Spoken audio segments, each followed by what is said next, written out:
right, time for a big game breakdown. As always, live oddsportsbookreview.com. Thursday night, you have the Texans and the Patriots as we tape this early Wednesday morning.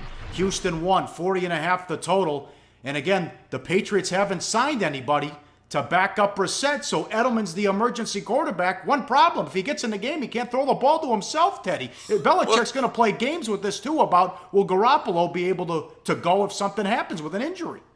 Yeah, let's talk about this tweet from SBR Sports Picks. Pats 11-1 ATS as a home dog since 2001. So certainly the track record is there for New England in the Brady/Belichick era. They've been pretty good in this role. But, yeah, it's a big issue. I mean, Edelman can throw passes to himself. He just has to be batted first. So I guess he could. But, I mean, how often do you start a game with your handicap saying, well, who's the backup quarterback going to be?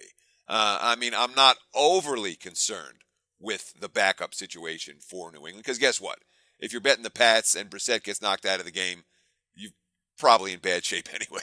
You know, in my mind, it's not a difference maker. Now, Garoppolo, as you mentioned, was a limited participant in Tuesday practice, but that might be Belichick playing games.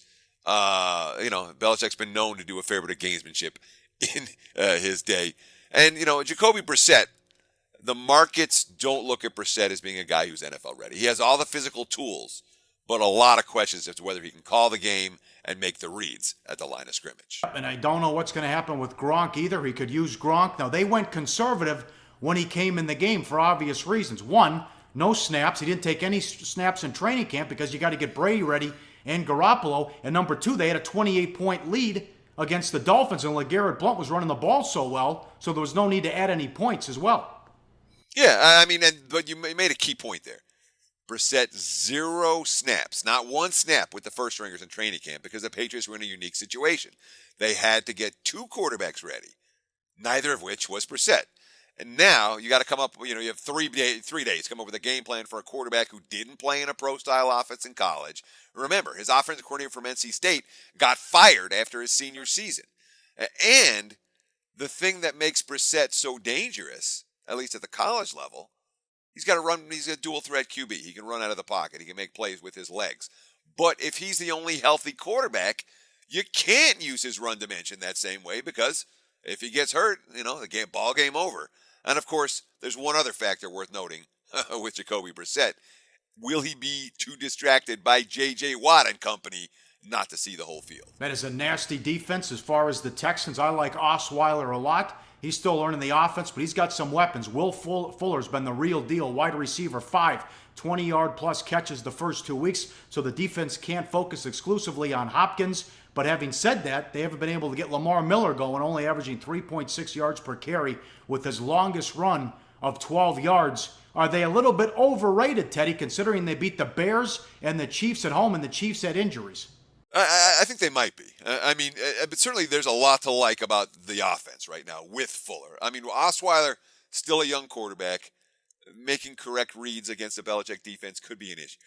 Excuse me. Woo! But with Fuller on one side and Hopkins on the other, all of a sudden now you've got deep threats going on both sides, which makes Lamar Miller's production that much of a concern, that much bigger of a concern for me because you got 2 deep threats and you're feeding the ball to your back. You're supposed to be able to break off some long gainers. Hasn't happened at all. As you mentioned, his long gain of the season, just 12 yards. But you asked if the Texans are a little bit overrated. And again, after week 2, they might be because all you have is their first 2 opponents to look at. And look, they had the Bears week 1, and the Bears have been an overvalued commodity in early season play. They were overvalued in the preseason as well. They faced the Chiefs week 2, KC minus both starting guards, and they couldn't control the line of scrimmage in that game. The Pats, too, have had some offensive line injuries and attrition, but they certainly haven't had an issue at the line of scrimmage thus far, although that could change against Houston's powerful front 4. Hey guys, for the full video, go to sbrpicks.com. Go to sbrodds.com. Browse, compare, and shop live odds available at top online sportsbooks.